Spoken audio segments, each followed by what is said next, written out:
rojo está aquí, entonces parece que sí que hay diferencias. Si estuviesen mezcladas, entonces igual no hay un efecto de máquina.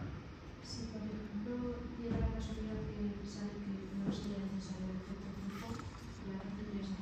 No puedes hacer una interacción, no tampoco. O sea, una vez que tienes... Ah, ya, me entendiendo. Pues sí.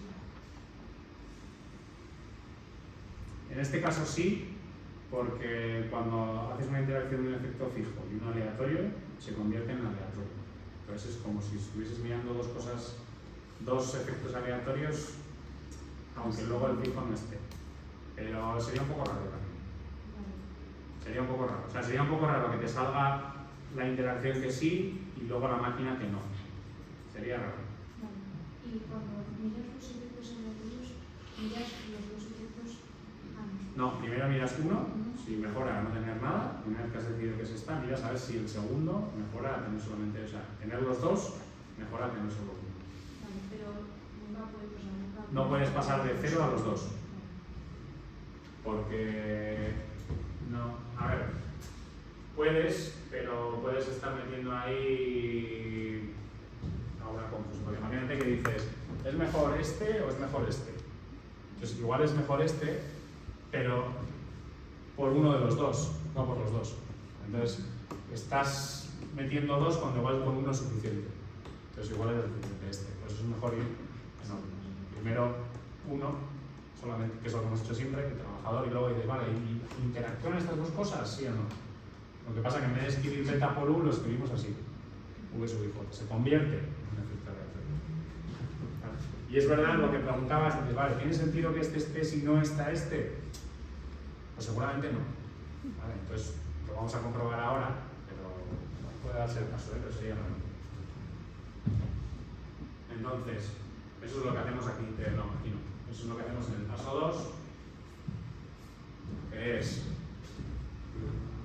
se da otros nombres, pero tengo los dos efectos aleatorios y, bueno, he puesto el intercept, podría haberlo quitado, pero lo pongo, y luego tengo los dos efectos aleatorios y el efecto de la máquina. Y los comparo con una nova, ahí sí que los comparo con una nova. Cuando ya tenemos la misma estructura de efectos fijos, perdón, la misma estructura de efectos aleatorios y distinta estructura de efectos fijos, se crea nova. Entonces me dice, aquí tienes tres parámetros, ¿de dónde venían esos tres? La varianza de este y beta 0. 3. Y aquí tengo la varianza de este y las tres máquinas, 6. ¿Vale? Entonces me compara esas cosas, y me dice que es significativamente mejor. Que debo coger el modelo que tiene todo. José, la ANOVA uso en dos casos. Una si fueran solo fijos. El ANOVA siempre es cuando ya hemos hecho el paso 1, ya estas estructuras, estos paréntesis los tenemos claro, jugamos con las variables. Es lo que hemos hecho antes cuando teníamos porcentaje de hierba, no sé qué, no sé cuántos. Ahí ya hemos decidido que metíamos la parcela y luego mirábamos sin ninguno, con uno, con dos, con tres. Entonces íbamos bien. Lo que pasa es que aquí, como solo tengo una variable, eso la pongo o la quito. Entonces no la pongo o la pongo. Y me dice que el modelo es mejor. O sea, la ganancia que tenemos en ajuste, a costa de tener que meter 3 parámetros más, merece la pena, merece muchísimo la pena. O sea, mejoras muchísimo en ajuste se mide aquí, ¿vale? O sea, bajas 50 puntos metiendo 3 parámetros, entonces te dice que eso merece la pena hacer. Eso es lo que más o menos hace ese test así, explicado muy... Tampoco lo vamos a explicar más, pero eso es lo que estamos midiendo. Que había visto, Esto de aquí, ¿no? Esto está hecho a propósito, así. ¿O no? Eso es lo que querías decir. No, que sale como en el de arriba sobre el 1 y luego en el otro no sube. Sí, eso digo. Porque estoy tan Lo he hecho a propósito porque, como tengo aquí los efectos, aquí tengo esto y aquí tengo una especie de productividad media.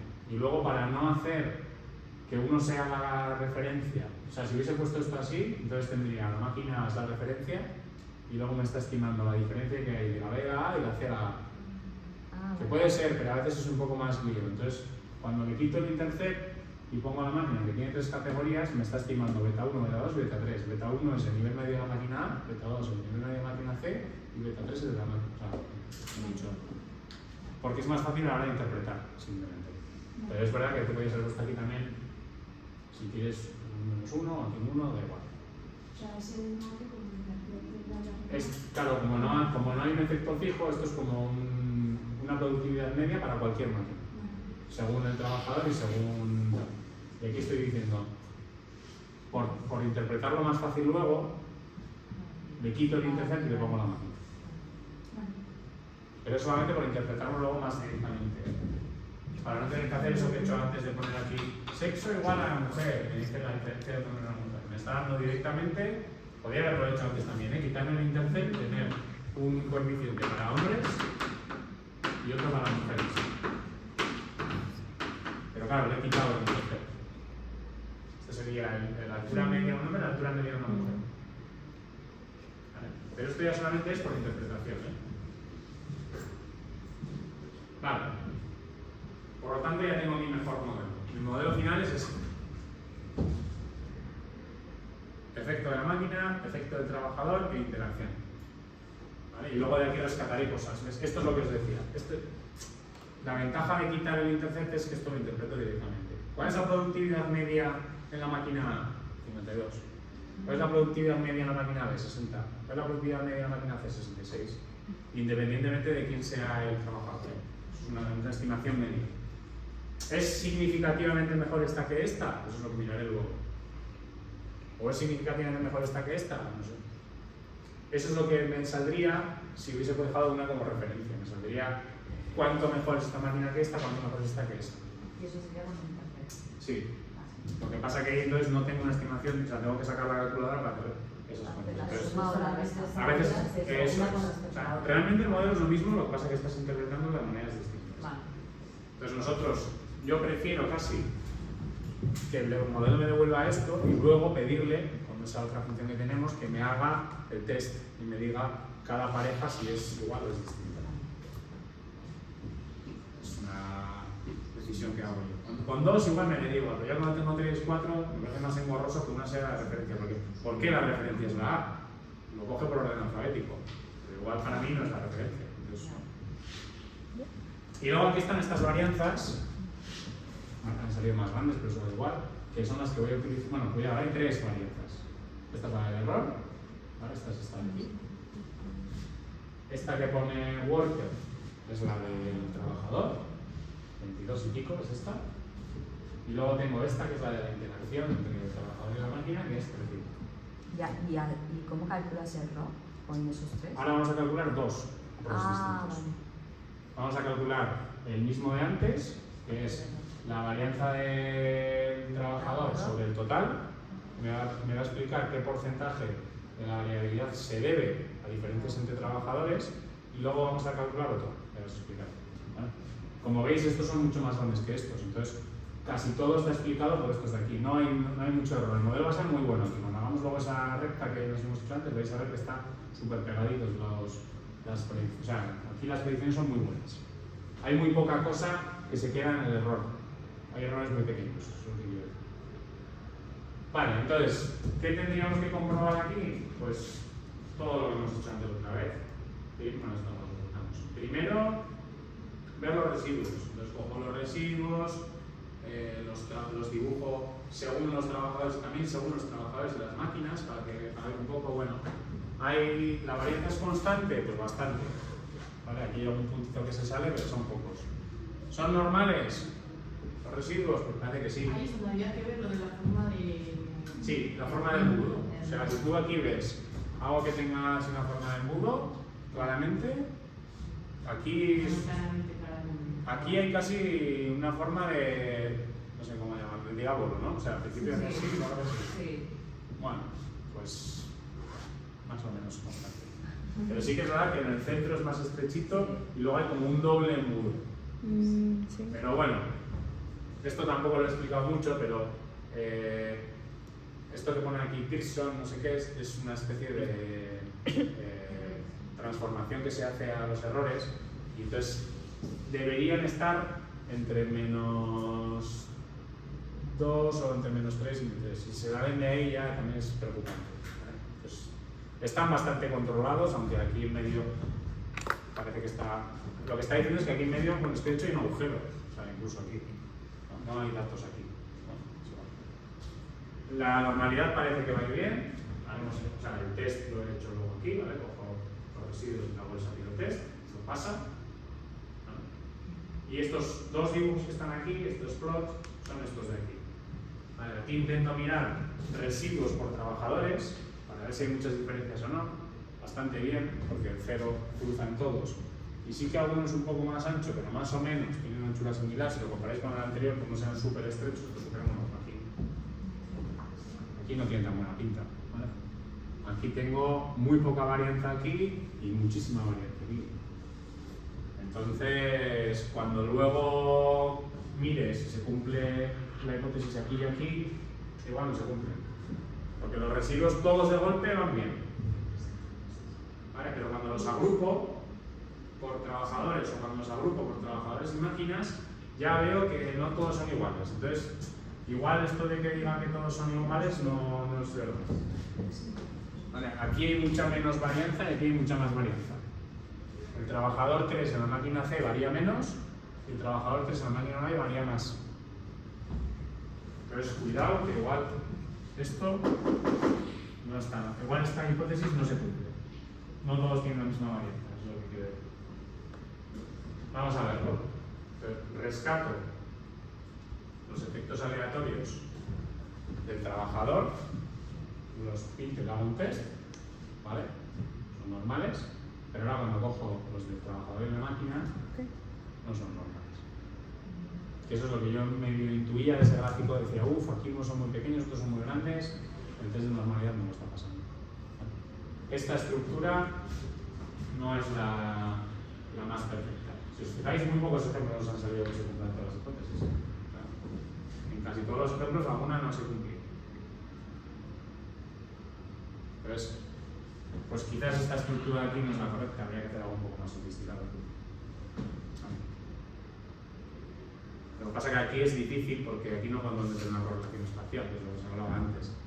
O sea, porque los trabajadores no están cerca unos de otros, así porque sí. ¿Vale?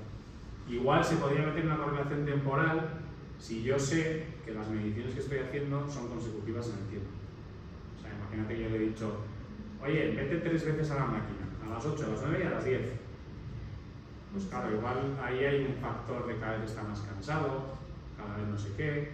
Entonces puedo decir que las medidas que hago consecutivo, cuando lo ha hecho ya 2 veces, la tercera le sale mucho mejor, porque ya ha entrenado, entre comillas.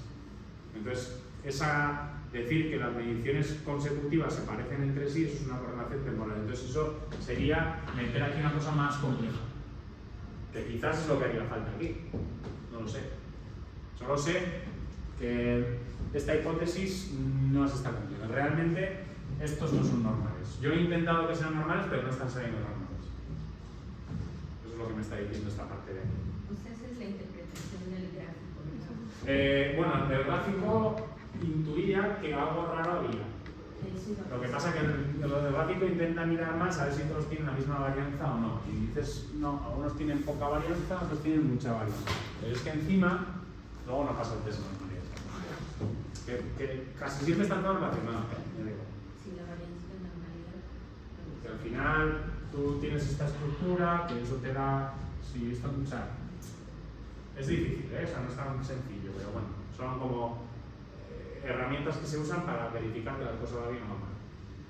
Cuando todo queda muy bonito y tal, todo perfecto. Cuando no, pues es mejor decir que era una cosa un poco rara y aún así decir, bueno, voy a tirar con el modelo a sabiendas de que esto no es perfecto, porque al menos todo lo demás está bien. Al menos tengo los residuos están bien y el efecto aleatorio del trabajador está bien. La interacción no del todo.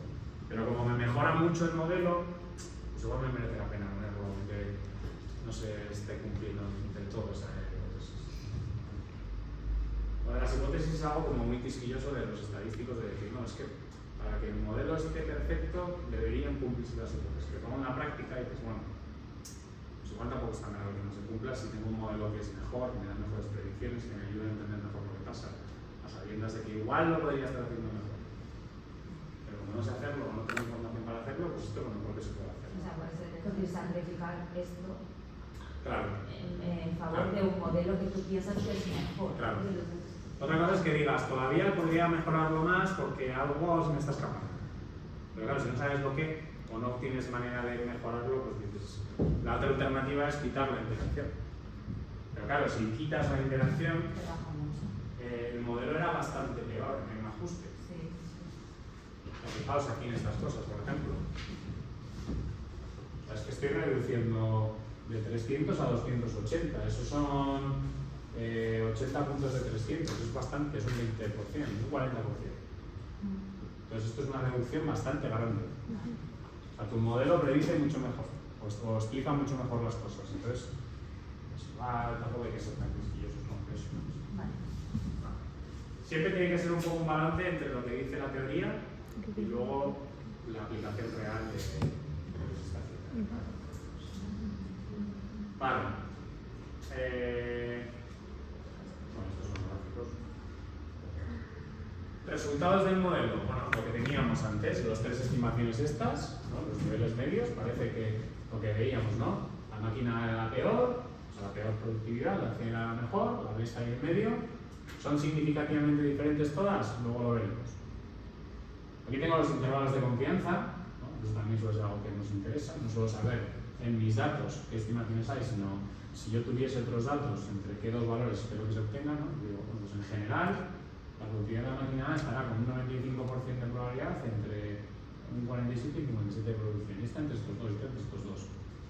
Los pintábamos para ver si se solapaban o no, aunque eso también es un poco engañoso, ¿vale? O sea, si no se solapan, fijo que hay diferencias significativas, aunque se solapen un poco, va a depender de las covarianzas. Entonces, lo que hacíamos, o sea, lo que se ve aquí es que se solapan más el B y el C que el A y el B, ¿no? Y el A y el C no se solapan. Entonces, fijo que hay diferencias significativas entre estos dos. Y luego, si no hay entre estos dos, tampoco habrá entre estos dos, porque estos se solapan más. Pero eso yo no tengo por qué saber. Entonces, hago el test. Cojo la función esta y le digo, de mi modelo, mírame diferencias 2 a 2 de las máquinas. ¿Vale? Este pairwise es para hacer diferencias 2 a 2 y aquí le digo, ¿de qué variable? Porque solo tengo una, pero si tuviese más, pues le diría, hazme de esta variable, hazme de esta otra. Y me dice que todas, bueno, aquí también, según lo estrictos que queréis ser, alguien puede decir, no, 5%, esto no es más pequeño que 0,05. 0,05, 0,7. Yo, si digo que aquí hay significativas, digo que hay significativas, aquí digo también. O sea, no hace falta que ser tan quisquillos, por eso lo he puesto entre comillas. Vale, alguien puede decir, no, es que la B con la C no. Bueno, vale, pues la B con la C no, pero ¿por qué coges 0,05 y no coges 0,06 o 0,055? O sea, los p-valores están muy criticados, hoy en día. Antes era como la Biblia, o sea, lo que decía el p-valor era sagrado, no se podía tocar, y ahora están súper criticados porque al final es una herramienta que ¿por qué 0,05 en 0,7 no es significativo y 0,0499 sí? No, lo único que sé es que cuando tengo un p-valor súper pequeño, pues estoy bastante seguro de no equivocarme, pero aquí pues tengo un 5% de posibilidad de equivocarme, entonces pues tampoco hay que ser tan estrictos, o sea, yo diría que sí que hay diferencias significativas entre todos. La cosa es que me salga un p-valor de 0,2. Un valor de 0,2 no hay diferencias, está claro. Pero 0,4, 0,5, 0,6. ¿Vale? Entonces aquí me están midiendo cuál es la diferencia y si es significativa o no. Eso lo hacemos con esta función de aquí, porque ahí están las covarianzas de estos errores que están por ahí. Y luego lo que os decía, ahora vamos a calcular dos coeficientes. Este es el que calculábamos antes. Bueno, antes calculábamos esto, ¿no? La varianza del trabajador entre las dos, ahora es la varianza del trabajador entre todas. O sea, quiero ver qué peso le puedo dar a este del total. Y luego voy a calcular qué peso le doy a lo que no es el error respecto a todo lo demás. O sea, sería, ahora os he explicado, pero la variabilidad explicada por el trabajador, el total de la variabilidad, y la variabilidad explicada por el trabajador y la máquina sobre el total de la variabilidad. Entonces, cuando hago esas cuentas, ¿vale? Tengo aquí bueno, estos son desviaciones críticas, no son variables. Pero bueno, si cogemos las variantes y hacemos las cuentitas, este sale 0,6 y este sale 0,37. Entonces, el 60% de la variabilidad de la productividad se debe a diferencias entre trabajadores, solamente entre trabajadores, y el 37% de la variabilidad se debe a diferencias atribuidas a la interacción, es decir, atribuidas a las dos cosas, al trabajador y a la máquina. Y lo que se queda sin explicar es muy poquito, ¿eh? Se queda solamente un 3% sin explicar. Porque el error era muy pequeño. ¿Vale? Pero aún así, si os fijáis, la mayoría de la variabilidad es por el trabajador. Luego es verdad que cuando junto trabajador y máquina, pues explico más cosas, porque ya veis esos perfiles que eran distintos, pero sobre todo, la mayoría se debe a diferencias entre máquinas. Por eso veíamos tan claro que el A7 estaba abajo, luego era el B y luego era el C. Aunque algunos hacían cosas diferentes, pues eso es lo que está bien explicado. Y queda súper poco para el error, ¿eh? O sea, solamente queda un 3%, que no sé lo que es, que no lo puedo explicar. ¿Vale? Bueno, podríamos hacer algo parecido a lo que hemos hecho antes, ¿no? Coger el fichero, coger los ajustados de los residuos y ponerlos aquí. Entonces, si os fijáis, los residuos son bastante pequeñitos, creo que estos están bastante bien. Y esto es lo que os decía antes, si os fijáis, cuando tengo el trabajador 1 en la máquina 3 veces, me está dando la misma predicción. Pero claro, no puedo distinguir nada más. Siempre. Entonces, ¿por qué hay diferencia entre estos 3 y estos 3? Porque pasa de la máquina A a B. ¿Cuánta diferencia hay de aquí a aquí? Lo que decía el modelo. Eran 10 unidades más. La diferencia que había entre la A y B creo que eran 10 unidades. Ahora por aquí. 10, no, 12. Bueno, pero es que hay interacción también. Entonces, no solamente son diferencias de vida a la máquina, sino diferencias de vida a la máquina y al trabajador. No es tan fácil, no se puede hacer nada. O sea, la diferencia que hay de la máquina A a B no es la misma en el trabajador 1 que en el 2, porque he metido interacción. Si no hubiese metido interacción, entonces este salto que veis aquí también se vería en el trabajador 2, en el 3, en el 4, pero estoy diciendo que dejo que se comporten distinto los trabajadores dentro de cada máquina. Entonces, creo que habré representado aquí los errores. No sé pintar. Igual lo tengo en el script. Quería que vieseis el efecto. ¿Por qué ese error que se queda sin explicar es pequeño? Yo tengo aquí. Una cosa, luego las superediciones, el efecto aleatorio es de las dos, dentro de la manipulación. Esto es lo que está de algo ¿vale? Sí. Esto es lo que os quería explicar. Antes, el gráfico ese que hemos hecho, ¿os acordáis que estaba aquí una nube así bastante como en el centro? Ahora estos son los verdaderos, estos son los ajustados. Y si veis, el modelo ajusta súper bien. O sea, los observados y los ajustados se parecen bastante. A mí hay errores. Tiene que haber errores. Si no hay errores, si el ajuste es perfecto, eso se llama que hay un sobreajuste. O sea, está haciendo demasiado bien las cosas. Eso tampoco suele ser bueno, ¿vale? Pero un gráfico como este significa que el ajuste es buenísimo. En el otro, pues ya veíamos que estaban aquí como demasiado en el centro. No era tan bueno el ajuste. Me estabas preguntando si cuando miraba las hipótesis, ¿no? Las predicciones, o sea, ¿tiene en cuenta también la dirección? ¿O se deberían de Sí, ser he hecho por un lado la del trabajador y por otro lado la del trabajador y la máquina. Sí, no, pero las predicciones. Las predicciones, bueno, realmente cuando le decimos a R que haga los valores ajustados, estos Fitbit, él ya está cogiendo todo lo que tiene que coger del modelo para hacerlo. ¿Vale? Está cogiendo el nivel medio del trabajador, o sea, el nivel medio de la máquina que era 50 y algo. Le está sumando el efecto del trabajador y le está sumando el de la interacción. Y entonces da este valor de ahí. Luego está haciendo, pues es lo mismo, luego está haciendo el trabajador 1, le añado la interacción, o sea, él hace las cuentas internas. ¿Vale? Por eso esta parte que no he explicado, porque igual nos queda un poco grande esto, es importante si quiero entender cómo está combinando R las cosas por dentro. Si yo me fío de R, que es lo que tenéis que hacer, pues eso ya sabéis que os combina R y esto, ¿vale? Entonces, esto es todavía más, o sea, esto solo haría falta si no puedo ajustar los modelos con las funciones que estamos viendo. O sea, si yo quiero hacer cosas más complicadas y tengo que saber cómo están los datos y cómo son estas matrices de aquí, estas matrices de aquí y estas de aquí, pues a veces hace falta saber. Cuando lo hacemos con estas funciones LNR, no. ¿Vale? Y cuando lo hagamos con otra cosa que vamos a ver más adelante, tampoco. Porque ya, cuando ya se complican más las cosas, pues todo se complica. ¿Vale? Bueno, pues este era el último ejemplo que quería enseñaros con ese concepto, sobre todo de interacción. ¿Vale?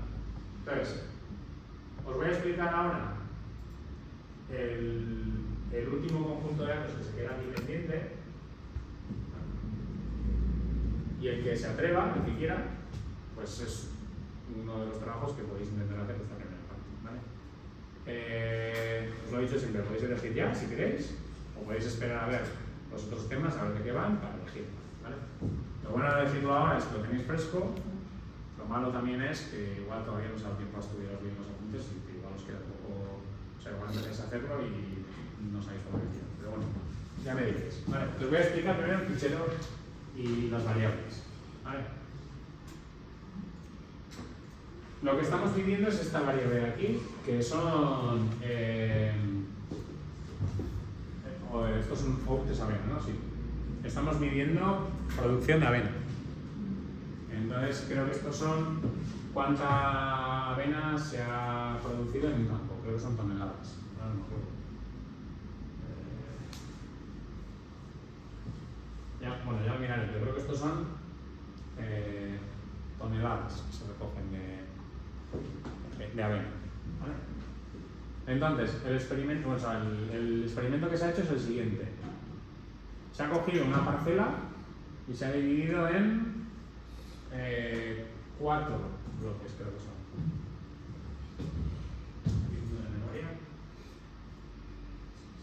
No, 6 bloques. ¿Vale? Entonces tenemos una variable que se llama bloque, que es 1, 2, 3, 4, 5 y 6. Un poco lo mismo que lo de las arañas. ¿Vale? O sea, imaginad que este es mi campo, ¿vale? Mi campo es cuadrado, casi todos los campos son cuadrados, ¿no? Entonces, cogen una regla y dicen, el mío llega hasta aquí. Y lo he dividido en 6 parcelas. ¿Vale? Porque la tierra no es igual en todas partes. Aunque yo tenga una parcela, pues igual en una esquina tiene unas características de la tierra, en otra. Entonces, según donde plante las cosas, pues igual produzco más o produzco menos. Aunque todo sea mi campo y a todos les eche el mismo tratamiento, pues no todo es homogéneo. ¿Vale? Entonces tengo eso, el bloque que va de 1 a 6. En el fichero están números romanos, que lo convertiréis en factor. ¿Vale? Luego estoy plantando 3 variedades distintas de avena. Una que se llama así, otra que se llama así, otra que se llama así. Las variedades de las plantas siempre tienen nombres súper molones, no sé por qué. O sea, el que patenta, entre comillas, una variedad, pues se ponen unos nombres muy raros. Yo siempre que he visto ficheros con nombres de cosas de estas, Victory, Golden Ray, Marvelous, no sé. Yo no sé mucho de campos, pero de cervezas sé bastante, por ejemplo, y los lúpulos que se les echan a las cervezas también tienen nombres súper molones. Que les ponen, no sé de dónde salen los nombres, pero bueno, son así, ¿vale? Entonces tenemos 6 campos, en cada campo he plantado las 3 variedades, ¿vale? Ya veis que tenéis el campo 1, variedad tal, variedad tal, variedad tal. Y luego, encima, mi experimento consiste en ver si echarle un fertilizante o otro consigo más producción o menos. Entonces, esto que pone aquí nitro es el porcentaje de nitrógeno que tiene el fertilizante que yo le estoy echando a la tierra. Entonces, estoy comparando 4 tipos de fertilizantes distintos. Uno que no tiene nada de nitrógeno, otro que tiene un 20%, uno que tiene un 40%, otro que tiene un 60%. Y todo esto lo estoy combinando para ver si produzco más o produzco menos, cómo afecta eso a la producción de avena. ¿Vale? Entonces, Variables. El bloque, ¿qué será claramente? ¿Efecto fijo o aleatorio? Sí. Bloque de fijo, aleatorio, sí. El bloque es aleatorio, porque simplemente estoy dividiendo mi tierra en zonas. Vale, pero la he partido en 6, como podría haberla partido en 10 o en 20. Lo que pasa es que cuanto más lo parta, pues más veces tengo que hacer la red. O sea, he decidido hacer el 6. Podría haberlo hecho en 2, en 3 o en 4, lo que sea. La variedad es fijo o aleatorio. Fijo, porque solo tengo 3 variedades. O sea, solo voy a comparar esas 3. Quiero saber si es mejor esta, si es mejor esta, si es mejor esta. ¿No? Porque entonces, cuando yo haya hecho este experimento, le puedo decir a un agricultor, oye, si quieres producir mucho, lo mejor es que cojas la Mervelus con 0,4 de nitrógeno. Esa es la que mejor rendimiento te da. Eso es un poco lo que quiero concluir al final. ¿Vale?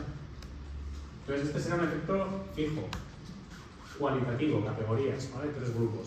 Pues lo que yo haría sería quitar el intercept, meter esta variedad y así sé el nivel medio de producción según la variedad. Y el nitrógeno, aquí, cuidado porque en realidad esta variable podría ser, bueno, es efecto fijo, ¿vale? Porque quiero ver cómo cambia la producción según el nitrógeno. Lo que quería deciros es que esta variable, que en principio podría ser continua, ¿no? Porque puedo tener concentración de nitrógeno de 0 a 1, porcentaje. Si os fijáis, siempre es o 0, o 0,2, o 0,4, o 0,6, o 0, 0,2, 0,4, 0,6. Entonces podéis entender como que es fertilizante A, B, C y D. O sea, hay 4 fertilizantes distintos en realidad. ¿Vale? Entonces, como solamente estoy comparando esas 4 cantidades, el nitrógeno lo vamos a convertir a factor también, para que sean categorías. Entonces voy a compararé luego 4 tipos de fertilizantes distintos. ¿Vale? Aunque en realidad es continua, pero claro, yo no puedo hacer un experimento en donde cambie el nitrógeno.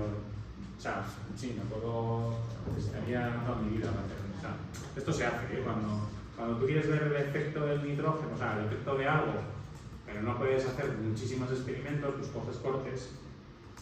Y entonces sí que puedes decir, pues si paso de un 20% a un 40% es significativamente mayor o menor, pero no lo asocias a cuando aumento un 20% el nitrógeno. También se puede interpretar así, cuando aumento de 20% a 40%, ¿cuánto cambia? Cuando cambio de 20 a 60, ¿cuánto cambia? ¿Vale? Entonces, igual está aquí hecho, pero lo que debería hacer es, como el nitrógeno no se lee como un factor directamente, lo convierto a factor. ¿Vale? Y ahora os he hecho yo los descriptivos para que vosotros luego intentéis pensar cómo meteríais las variables, las interacciones, las cosas, porque aquí hay bastantes posibilidades. ¿Vale? No sé si es el mejor gráfico, pero bueno, a mí es el gráfico que se me ocurrió hacer. Tengo los bloques, ¿vale? Estas escalas son iguales, eso es importante. Tengo las variedades que son los colores, y luego la primera columna siempre es el nitrógeno más bajo, el siguiente, el siguiente y el siguiente. Entonces, decidme qué veis, a ver qué os parece. Que se vea. ¿Hay diferencias entre bloques? ¿Todos los bloques se comportan igual? No se comportan igual, ¿eh? Fijaos, por ejemplo, el bloque 1 está dando rendimientos entre 100 y 175, o sea, rendimientos no, toneladas entre 100 y 175 con este experimento, pero hago el mismo experimento en el bloque 5 y solo voy de 150 a 100. O sea, haciendo lo mismo aquí que aquí, estoy produciendo mucho más en el bloque 1 que en el bloque 5. ¿Por qué? No sé. Por cosas de la tierra, ¿no? Donde estoy plantando. Entonces, los bloques, aunque haga la misma fórmula en los 3 sitios, no me sale lo mismo. Eso es lo que pasa en la vida real, ¿vale? Cuando no estamos haciendo en un laboratorio mezclar dos cosas, que siempre va a salir lo mismo, si cambian las condiciones ambientales, cambia lo que sale. Entonces, ¿hay diferencias debido al bloque? Parece que sí. Por lo tanto, cuando meta el bloque como efecto aleatorio, espero que me salga que es mejor que no meterlo. Eso es lo que espero que salga. ¿Hay diferencias según la variedad? Pues hay una que es siempre mejor y otra que es siempre peor. No está tan claro, ¿no? No está tan claro. No sé, a mí se me hace complicado ver aquí cosas, ¿eh? La verde... A ver, bueno, es que... no sé. Algunas veces sí, algunas veces no.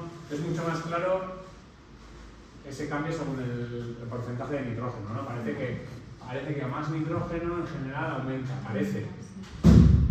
Pero claro, luego hay diferencias a veces entre bloques y variedad. A veces hay diferencias entre variedad y nitrógeno. Entonces igual hay interacciones. Pero puede haber distintos tipos de interacciones. Entonces, eso es un poco lo que quiero que vayáis pensando. El que coja todo lo tenéis que pensarlo, no muy a fondo, ¿vale? Pero el que decida analizar este conjunto de datos, pues tiene que intentar seguir los mismos pasos que hemos hecho. Primero, ¿meto el bloque sí o no? Una vez que he metido el bloque, ¿meto una interacción del bloque con algo? Porque puede haber una interacción del bloque con la variedad o una interacción del bloque con el nitrógeno. ¿Vale? Pues eso es lo que tendréis que ver. Y ya una vez que tengáis esa estructura, luego tenéis que ver, ¿meto la variedad? ¿Meto el nitrógeno? ¿Meto una interacción entre la variedad y el nitrógeno? Pues Una pregunta, igual es un poco tonta, yo lo he explicado antes, no. pero las interacciones... Las interacciones intentan ver comportamientos diferentes cuando miras las dos cosas a la vez. ¿Importamos si es un aleatorio con un fijo? Aleatorio. Con un fijo. Aleatorio con fijo se convierte en aleatorio. Fijo con fijo sigue siendo fijo. De hecho, eso igual no hemos hecho ningún ejemplo, pero si queréis hacer una interacción aquí de la variedad con el nitrógeno, tenéis que escribir así. Bueno, no sé cómo se llama. Hay que se llama variety y la otra es vivo. Entonces, si quieres hacer efecto fijo con efecto fijo, pones un por. O sea, meterías la variedad más el nitrógeno más la interacción. Entonces, ¿yo qué haría? Primero probar una, a ver si es significativa, luego probar las dos, a ver si es significativa, y luego probar la interacción. Pero porque tampoco son muchas variables. No, bueno, si tienes muchísimas ya te voy a pero intentad, el orden que vayáis siguiendo, intentad que sea un poco en base a lo que veis aquí. Yo, si tuviese que probar, una vez que ya he decidido las estructuras estas raras, si tengo que probar con cuál empezar, sí. ¿Por qué? Porque parece que cuando se mete el nitrógeno sí va a ser significativo, sí que parece que el nitrógeno está influyendo seguro. Luego ya la variedad, pues igual sí, igual no. Pues eso ya veremos. Y ya cuando están las dos, igual la interacción también. Porque a veces, ¿no? A veces todas van para arriba, esta se está cruzando, esta no sé qué. Entonces hemos dicho que no tenía mucho sentido que fuese variedad, pero no nitro, pero sí variedad nitro. No.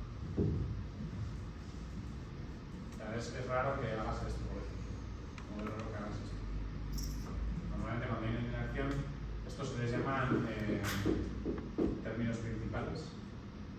Y esto es la interacción. Entonces, es raro meter una interacción sin meter el término principal. Entonces, bueno, aquí hay muchas cosas más que jugar. El esquema de las preguntas es... Ah, bueno, y luego esto también os lo he hecho yo. ¿Vale? ¿Para qué? Para que cuando luego miréis esos coeficientes y tal, pues veáis que hay más variabilidad asociada a los bloques que a la variedad, pero el nitrógeno, pues igual es más significativo. Entonces, bueno, a ver qué sale luego cuando calculéis cosas. Y bueno, pues eso, un poco los pasos son los mismos que siempre. ¿Vale? Mejor estructura de efectos aleatorios, mejor estructura de efectos fijos, escribir el modelo final, intentar poner los subíndices, aquí hay bastantes subíndices. Si no sale, yo os ayudaré, podéis preguntarme más adelante. Y luego ya verificar las hipótesis y sacar un poco las estimaciones, o sea, los efectos fijos con sus intervalos,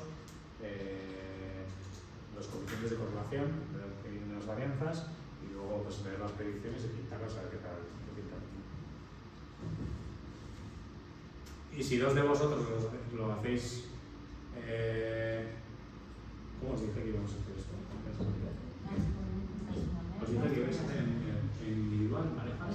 Podríamos hacer en pareja o individuales. Vale, bueno, pues entonces lo dije así, pues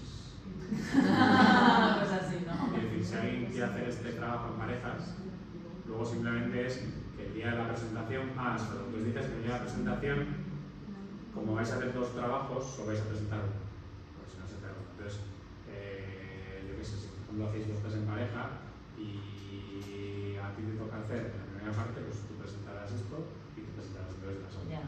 Claro, eso es un poco... Sí. Claro. O sea, que podéis hacerlo entre los dos, pero luego tenéis que entenderlo los dos, porque si os toca explicarlo, lo puede tocar a una, lo puede tocar a la otra. Vale. Vale. Y, o sea, tenemos que avisarte cuando ya tengamos el tema o todos Sí. podemos, por ejemplo, querer este día. Hombre, si todos queréis este, Vale. es un poco triste porque entonces lo que os voy a explicar a partir de ahora, pues es casi ni me vais a hacer caso. Porque si no sé. Una cosa, pero lo siguiente que vas a explicar no se explica. O sea, Lo siguiente que voy a explicar es lo mismo que estamos haciendo ahora, que lo voy a empezar a explicar ahora, pero en vez de con estos modelos, con modelos de regresión logística. O sea, los modelos de regresión logística ya los habéis visto, los voy a repasar un poco. ¿Vale? Entonces, ahí lo que teníamos, ahora lo vamos a ver, de tener y igual a no sé qué, teníamos el login de la probabilidad igual a no sé qué, pero lo que vamos a hacer es a ese modelo añadirlo en el efecto aleatorio. Y también os voy a explicar, creo, sí, hay uno que es de regresión logística y luego otro modelo que no habéis visto, que es el que se llama regresión de Poisson. La regresión de Poisson se usa en vez de para ver si tenemos un éxito o un fracaso, para contar cosas. O sea, la regresión de Poisson es cuando la variable de respuesta es cuántas cosas han ocurrido. De lo que sé, imaginad que estamos... Se me ha ocurrido uno, sino cuántas. Eso. Vale. Imaginad que estáis midiendo cuántos... ahora, por ejemplo, sale mucho, lo he leído yo un par de veces en prensa, ¿no? Que está creciendo mucho en España, que era el sarampión. Sarampión. Pues imaginad que la variable es casos de sarampión en cada provincia.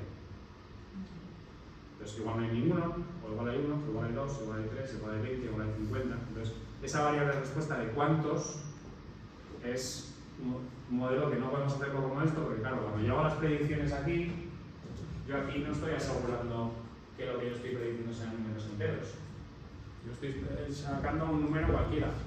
Entonces esto no vale para predecir casos. ¿No? Yo no puedo decir que va a haber 52,6 casos. Vale.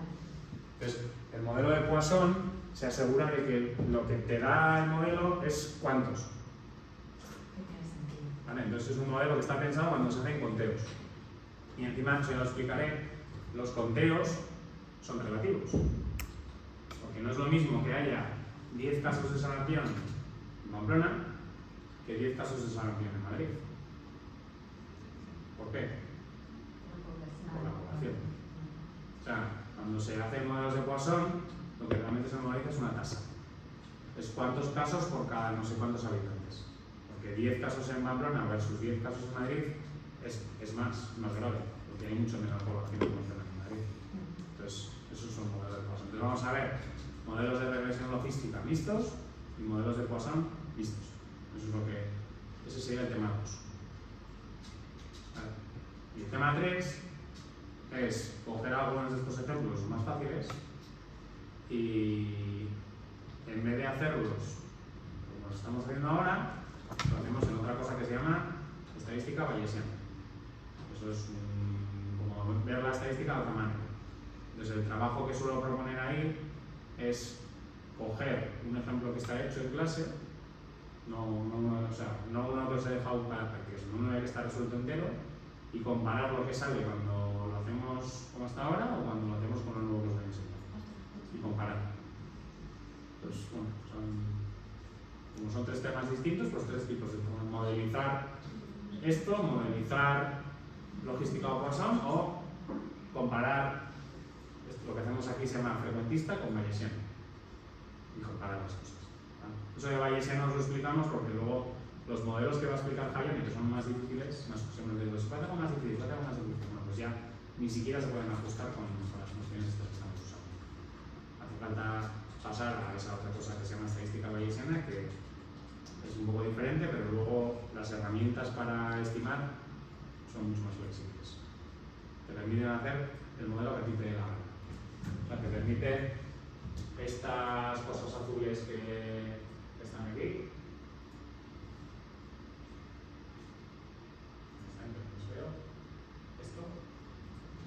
Esto puede ser lo que a ti te dé la gana, esto puede ser lo que a ti te dé la gana, y el modelo trabaja.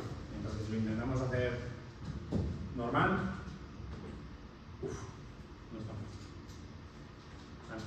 Pero esa herramienta que os voy a enseñar para buscar modelos en estadística bayesiana es una herramienta o sea, que es el software que se inventó en el 2009. 2009. O sea, que es bastante moderno. O sea, en el 2009 un señor escribió un artículo con eso y se empezó a usar, yo lo empecé a usar en el 2013, o sea, yo hice la tesis con esa herramienta, o sea, ya hacía los modelos en esa herramienta y entonces yo fui el primero aquí en la UNA que empezó a usar esa herramienta porque nadie la había usado antes porque era nueva, ahora se usa un montón, ¿vale?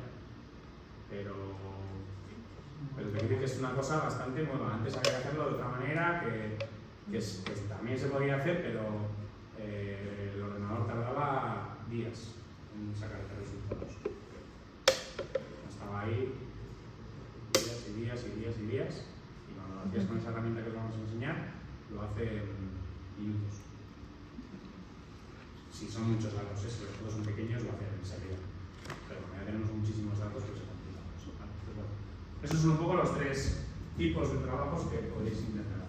Si los queréis hacer solos bien, si los queréis hacer en parejas, también hay que hacerlo. Hay gente que prefiere hacerlo solo porque no saca tiempo para hacerlo con la otra persona, y hay gente que no se atreve a hacerlo solo porque dice, no sé lo que tengo que hacer. Entonces, entre dos, hablando y pensando, pues se avanza más. Si lo hacéis en parejas, entregáis un trabajo social, aunque luego lo presente uno a otro, o sea, el documento que entregáis de explicar las cosas. ¿Y el documento es en Word? Pero como queráis. Si lo hacéis en Word, pues vais metiendo igual el código, los resultados, o sea, intentar, no voy a ser muy estricto con la forma del trabajo, con tal de que sea un trabajo, no sea una chapuza de copia y pega que no se entiende nada, o sea, que más o menos esté bien explicado. O sea, lo que vamos a valorar realmente es la presentación. Pero imagínate que alguien la presentación no la hace demasiado bien, pero luego ves el trabajo y dices, esto está súper bien escrito, está bien escrito, pues eso es lo que cuenta. Bueno, no ha sabido explicarlo demasiado bien, pero ha hecho el esfuerzo de escribirlo bien, está todo formal, está bien, pues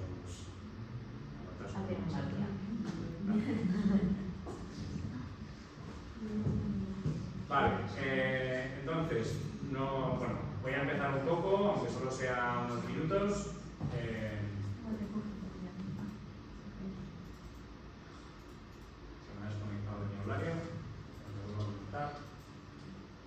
Os he puesto antes ya el material del tema 2.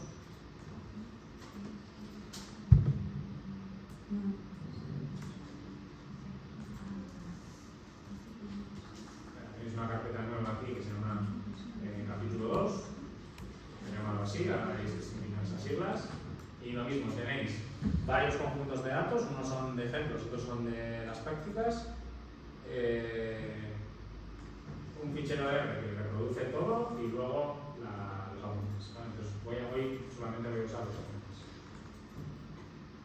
Para la semana que viene tendréis en esta página web de aquí, las soluciones de lo que hemos hecho hoy en clase y las prácticas nuevas que estamos haciendo luego.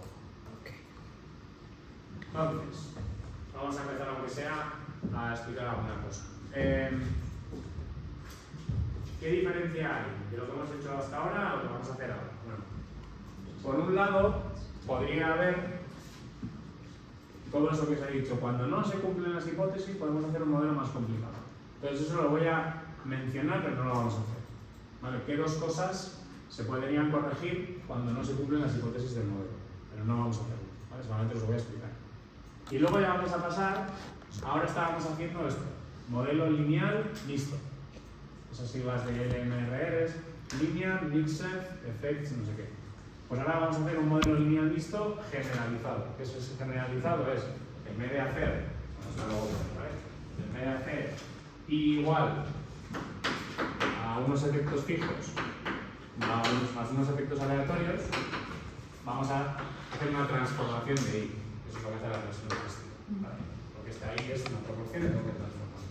Entonces, esos son lo que se llaman los modelos lineales generalizados mixtos. De las siglas GLMN. Y luego vamos a ver ejemplos. Os decía, vamos a ver una regresión logística mixta, vamos a ver dos. Esto, igual con Jairo no lo habéis visto esto, los dos agrupados, pero estos, bueno, esto ya lo explicaré la semana que viene, pero en la realidad casi siempre no hay datos agrupados. Creo que los apuntes que tenéis vosotros del primer semestre del máster solo tenéis a dos agrupados, que serán menos de ejemplos que tengo yo en el máster. Seguramente estáis viendo un ejemplo que eran los caparazones de los escarabajos. Sí, más sí. Y cangrejo. Eso, algunos eran cangrejos y otros eran escarabajos, ¿no? Pero siempre teníais cuántos escarabajos o cuántos cangrejos había en total y cuántos pasaban realmente el éxito. Sí. Eso se llaman datos agrupados. Vale, porque estáis cogiendo un grupo, tenéis la N y luego medís cuántos éxitos tenéis. Pero luego, realmente, la regresión logística casi siempre es a nivel de individuo. O sea, lo que estáis midiendo realmente es, la manera que estáis midiendo, tener o no tener una enfermedad. Entonces, ¿el paciente 1 tiene o no tiene enfermedad? ¿El paciente 2 la tiene o no la tiene? No dices de 20 pacientes 5 la tienen. Sino lo que estáis midiendo es una variable que es 0 no hay enfermedad, 1 sí hay enfermedad. Entonces, esos son datos binarios, que es como en medicina, la mayoría de los, medicina en salud, quiero decir, la mayoría de los ficheros son así. La variable de interés es a nivel de individuo. Vale, entonces, simplemente estáis prediciendo lo mismo, estáis diciendo probabilidad de que un individuo esté sano o enfermo, pero los datos no están agrupados. O sea, tenéis una variable que es 0, 1, 0, 1, 0, 1, 0, 1, no n y casos favorables. ¿Vale? Entonces, eso os explicaré yo y lo veremos también como y luego lo del WhatsApp. ¿Vale? Esto lo he metido porque luego hace falta que lo entendáis para la parte de Facebook. Si no empezáis a hacer, porque en Fundación vais a hacer todos los modelos son estos. Estáis contando cosas. Estáis contando cuántas enfermedades hay en una región. Y luego vais a ver eso cómo cambia en el tiempo. Lo que llamamos modelos espaciales o modelos espaciotemporales. Vale, entonces, decía, se pueden extender en dos direcciones los modelos humanistas. La primera parte es, claro, yo estoy asumiendo que estos errores son así, ¿no? Lo que decíamos, cuando veo que esta hipótesis no se cumple, lo que se decía, esto hay que como sustituirlo por algo más complejo. Entonces, ¿qué es esa parte más compleja? Pues que la varianza no es la misma para todas. Entonces, cuando la varianza no es lo mismo para todo, se dice que tenemos un modelo heterocedástico. Homocedástico es misma varianza, heterocedástico varianza distinta, ¿no? Yo puedo dejar que la varianza sea distinta según el grupo, o dentro del grupo, mejor dicho. Según el grupo no, eso es dentro del grupo. Entonces se puede poner aquí estructuras más complejas. Esa es la primera extensión que se podría hacer. Entonces, ¿Puedes repetir? Sí. Esta primera opción. ¿te acuerdas? Cuando hemos cogido los residuos antes y veíamos que tenían forma de embudo, decíamos, la varianza cambia. O sea, a veces va a más o va a menos, según el embudo. Entonces, claro, eso significa que esta estructura que estamos poniendo aquí en los errores no es la mejor. Entonces, esta matriz de identidad se puede cambiar por algo más complejo. Entonces, cambiar esa matriz por algo más complejo es volver el modelo heterocedástico. Es decir, les dejas que la varianza sea distinta dentro de los grupos. ¿En base a qué? Normalmente, en base a una variable.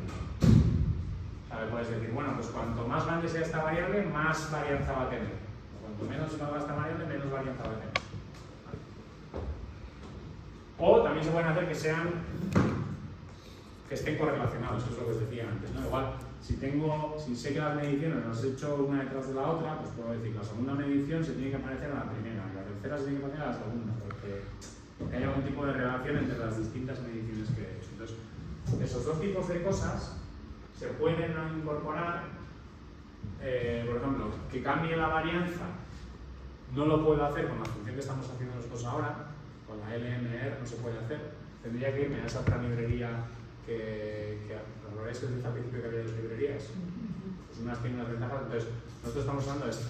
Entonces, con esta librería que estamos usando no podríamos mejorar esa parte de la variante. Teníamos que irnos hasta aquí. Y se complica un poco la notación y tal. Pero se podría hacer, no lo vamos a ver, pero se podría hacer. Y esta parte de la correlación, esto es lo que vais a intentar trabajar un poco con Fayón, ¿vale? Lo veis, se puede ver o bien que haya correlación. Es muy difícil ver algo que no sea correlación en el espacio y en el tiempo. Porque correlación significa que dos cosas se parecen entre sí. Pero que se parecen entre sí por algo. Entonces se parecen entre sí porque están cerca en el espacio, porque están cerca en el tiempo, o si no, ¿por qué se parecen entre sí? Porque tiene una relación. Entonces, sí, pero ¿cómo mides esa relación? Entonces, si no sabes muy bien cómo medir esa relación, es muy difícil decir, vale, hay correlación, pero no sé muy bien cómo explicarlo. Cuando yo la explico en el tiempo es muy fácil. ¿Por qué? Porque tienes aquí el instante 1, el instante 2, el instante 3, aquí tienes el tiempo. Y ves cómo cambia esto en el tiempo. Entonces dices, vale, lo que cambia del 1 al 2 tiene que ser, o sea, tú no esperas que esto sea así. Y si eso es así, no puedes explicarlo. Hay ruido que es así a veces, ¿eh? Veis en las películas cuando están viendo, yo qué sé, un submarino y sale así las ondas, pues eso, ahí no puedes hacer ningún ruido, porque eso es todo ruido. Pero si tú no tienes ruido, sino que tienes algo que va más o menos con una estructura, metes una correlación temporal. Si tú tienes un mapa y ves que hay zonas, ¿no? Yo qué sé, veis el mapa de las precipitaciones de estos días que están diciendo, está lloviendo un montón en España. Pues está lloviendo un montón en el sur de España, o sea, el gráfico es gradual. O sea, la zona roja no pasa de estar roja a verde, o sea, va cambiando de forma gradual. Pues ahí hay una correlación en el espacio. Cuando no hay correlación ni en el espacio ni en el tiempo y no sabes muy bien de qué es difícil. ¿Vale? Entonces, por eso, estos son los ejemplos más clásicos de estructuras de correlación. O temporal o espacial. Temporal sería como la supervivencia. Sí, sí, sí. Entonces, de nuevo, esta librería que estamos usando nosotros no deja hacer eso. Esta deja, pero deja hacer cosas muy sencillas. No deja tampoco meter, creo que correlaciones espaciales, no sé si deja. Temporales igual sí, pero espaciales creo que no. Por eso luego nos tenemos que ir a esa parte bayesiana que les decía, porque ni siquiera con estas funciones normales podemos hacer. Esta es una extensión posible que no vamos a mirar ahora. La segunda extensión es lo que os decía. Si mi modelo ya no es igual a efectos fijos más efectos aleatorios, porque tiene características particulares, por ejemplo, que sea una probabilidad de una ascendencia de 1, que sean conteos, entonces en ese caso lo que se hace es, se trabaja con una transformación de la variable. ¿Vale? O sea, ya no se trabaja con i, sino que se trabaja con una transformación de i. Entonces eso es lo que se llaman modelos lineales generalizados, que vosotros lo habéis visto solamente con la regresión logística. Pues ahora vamos a ver eso, pero mixto. ¿Vale? Bien. ¿Se pueden ajustar esos modelos que se llaman GLMM? Pues hay distintas maneras de hacerlo. Nosotros vamos a hacerlo con esta. En vez de la función LME, vamos a hacer GLM, que es lo que hacíais antes. Teníais una función que era LM para modelos lineales y para la regresión de logística hacíais GLM. Modelo lineal generalizado, pues ahora el modelo lineal generalizado mixto. Se podría usar esta otra función también de otro paquete. Eso lo he puesto pues, por si alguna vez, yo qué sé, para que esté completo los apuntes. Pero o sea, hay más alternativas. ¿Por qué he cogido esta? Porque la sintaxis es exactamente igual a la que estamos haciendo ahora. O sea, los efectos aleatorios van a meter todo igual, solo va a cambiar que voy a poner no sé qué para la regresión logística, no sé qué para el Poisson. Y si no pongo nada, pues si le quito esto, pues hacemos lo otro. ¿Vale? Pero hay otras librerías de R que también lo hacen.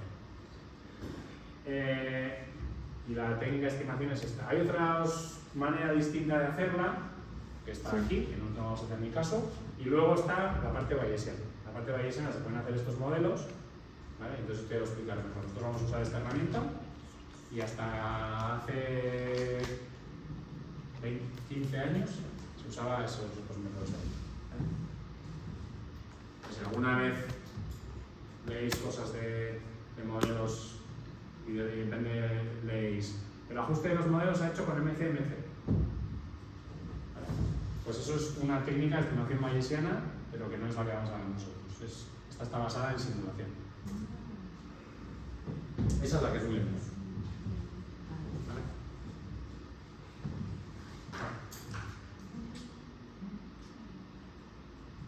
Vamos a empezar a recordar una cosa y no me va a dar demasiado. Vamos a empezar a acordarnos de qué era la regresión logística, ¿vale? A ver si os acordáis, yo creo que sí. La regresión logística, para datos agrupados, ¿vale? Lo que tenemos es una variable binomial. Binomial me está midiendo cuántas repeticiones tengo de algo y cuál es la probabilidad de éxito en cada repetición. Tirar una moneda es una binomial. Bueno, tirar una moneda muchas veces es una binomial. Imaginad que yo tengo una moneda y la tiro 10 veces. Y quiero saber la probabilidad de que salgan 5 caras, 6 caras, 2 caras. Eso es una binomial. ¿Por qué? Porque he tirado la moneda 10 veces y cada lanzamiento, la probabilidad de cara es 0,5. O sea, esto es la probabilidad de éxito y esto es cuántas veces estoy repitiendo. Entonces, el proceso que modeliza eso es una binomial. Entonces, nosotros cuando tenemos una regresión logística, lo que estamos interesados es en este parámetro de aquí. Este lo conozco. Yo sé cuántos cangrejos tengo. Lo que yo quiero saber es cuál es la probabilidad de que los cangrejos, como eran que se acercasen cangrejos, ¿no? Cuando les explico a mis alumnos hablo de cangrejos y cangrejas. Sí, Creo que la cangreja es la que está en el centro y los satélites son los cangrejos machos que se le acercan a la hembra, ¿no? Entonces queríamos ver cuál es la probabilidad de que se le acerque un satélite según su anchura. Entonces hacíamos un modelo donde teníamos esto. ¿Vale? Tengo la variable x es la anchura del caparazón y quería ver a medida que aumenta la anchura del caparazón qué efecto tiene eso en...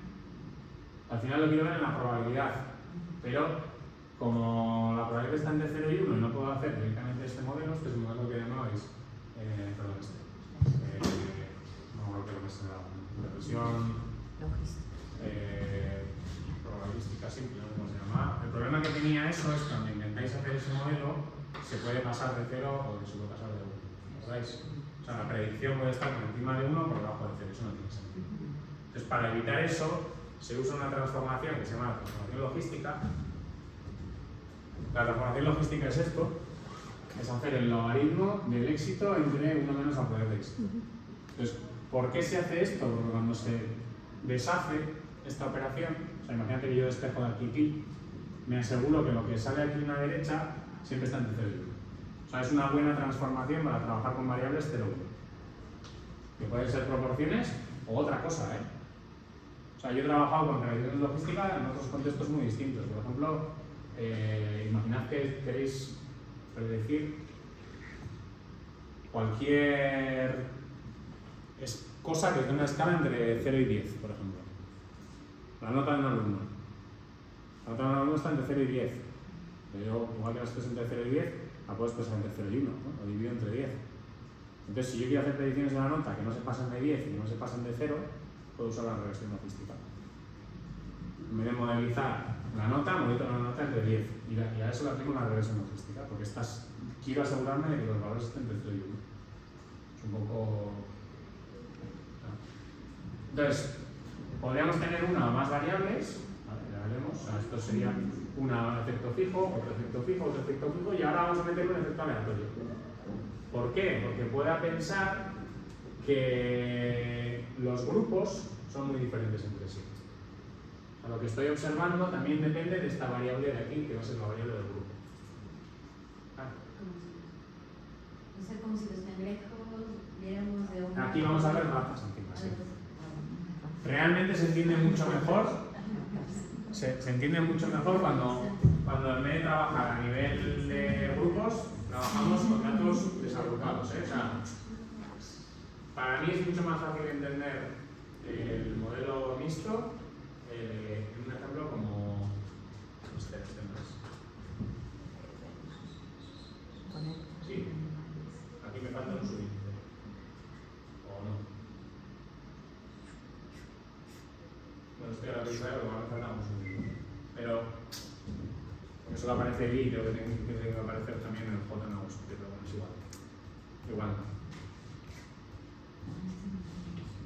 Bueno, ya llegaremos a esto. Lo que quiero deciros es, realmente, el símil que podéis pensar aquí es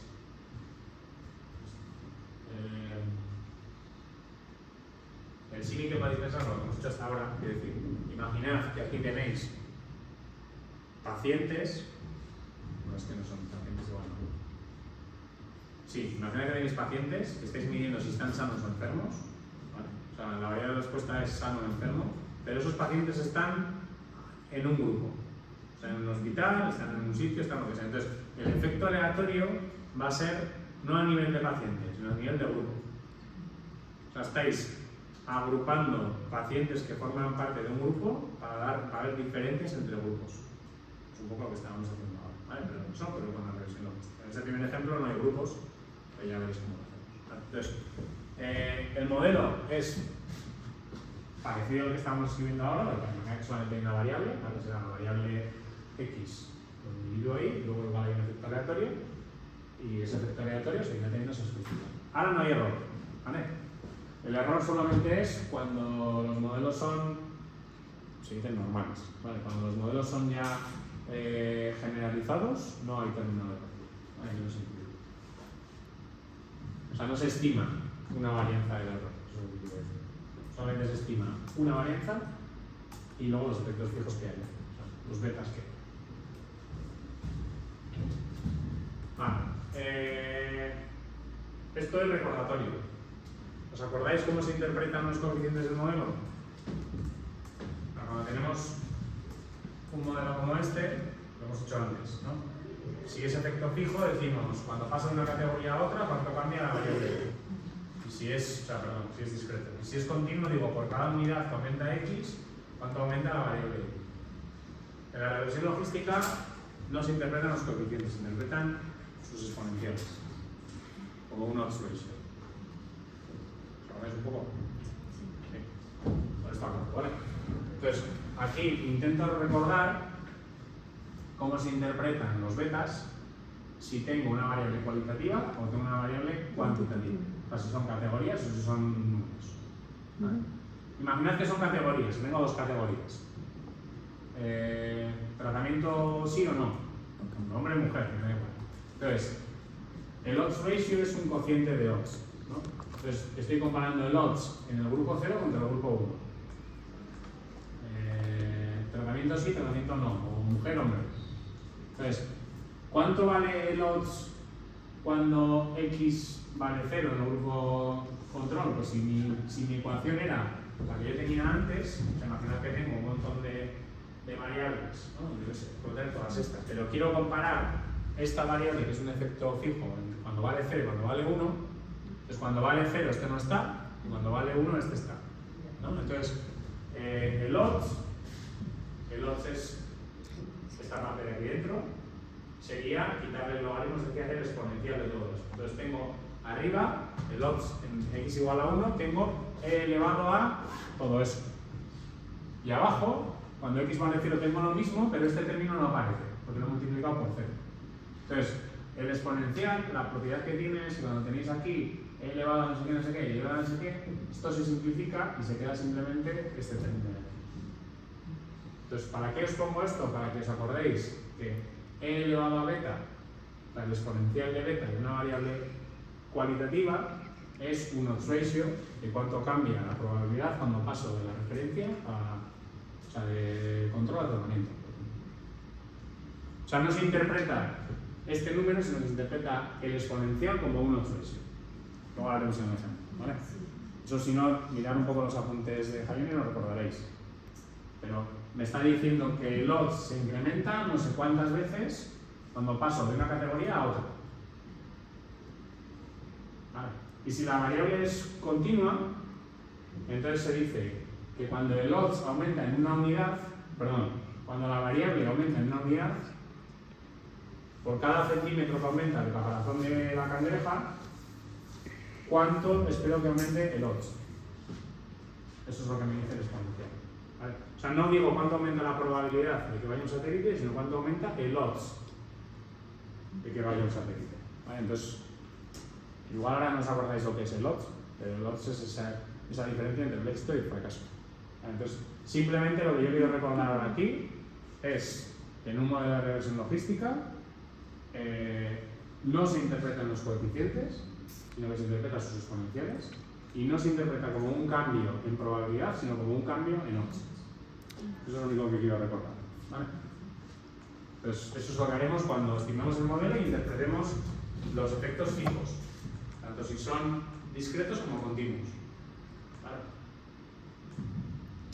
Y esto ya lo explicaré el próximo día, ¿vale? Pero lo que puede ocurrir es que tenga réplicas también.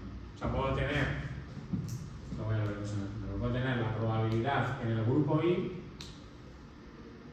en la réplica J. O sea, puedo tener la probabilidad de que una persona esté enferma en una región o en un hospital en función de si le da el tratamiento o no. Entonces tengo la variable tratamiento, que es lo mismo que teníamos antes en las máquinas o lo que sea, y luego tengo la variable grupo. La variable grupo es un efecto fijo, o sea, perdón, es un efecto aleatorio. Y la variable esta es la del tratamiento, ¿vale? Entonces, podemos tener eso. Variables son fijas y variables que son aleatorias. Un poco En el caso de que las variables no sean binarias o continuas, sino categóricas, ¿Cuál? ¿La variable explicativa o la respuesta? la variable explicativa. Sí. En el caso de que no fuera o binaria o cuantitativa, si no fuera categórica, ¿debería entonces necesariamente transformarle a cualitativa o no? No. Puedes tener una, igual que teníamos antes, puedes tener 3 tratamientos. Entonces, si le quitas el intercept, uno te estará diciendo, bueno, no, ahí no tiene tanto sentido quitar el intercept, porque realmente siempre vas a tener que poner uno de referencia. O sea, siempre vas a tener aquí un beta 0. Y si tienes 3 tratamientos, vas a estimar 2 coeficientes. Vas a decir cuánto cambia del tratamiento de referencia al segundo, cuánto cambia del tratamiento de referencia al otro. Porque no puedes interpretar si no E elevado a beta como un cambio de odds. Siempre uno de referencia.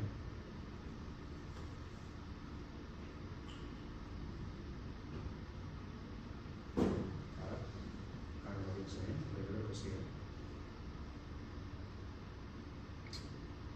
Sí, siempre uno tiene que ser la referencia. Porque E elevado a beta te está midiendo un cambio, pero un cambio respecto a algo. Entonces, te está midiendo un cambio cuando la variable aumenta en una unidad o un cambio respecto a la categoría de referencia. Entonces, en los modelos de regresión logística no tiene sentido quitar el intercept, porque no se interpretan bien si no los coeficientes. Pues bueno, la semana que viene os explicaré este primer ejemplo que es demasiado sencillo porque es agrupado y solamente hay una variable, ¿vale? Son ratas y estamos viendo cuántas ratas sobreviven, cuántas crías de ratas sobreviven. Son ratas porque no quiero que sean muy fácil hacer selecciones con ellas, ¿vale? Y luego ya pasaremos a lo que os decía, en vez de tener agrupados, en vez de tener una n aquí y tener aquí una i, o sea, casos totales y casos favorables, realmente es mucho más interesante un fichero como este. ¿Vale? Estos son personas, mujeres. Entonces tengo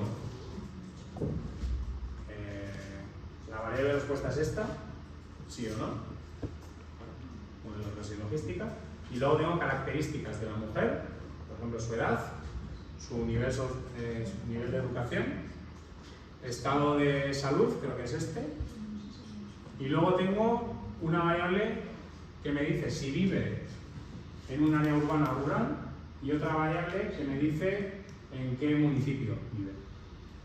Entonces tengo variables que miden características de la mujer, del individuo, y variables que miden características del grupo. El grupo aquí es el área donde reside. Entonces tengo muchas áreas, esto es un efecto aleatorio, y tengo características del área.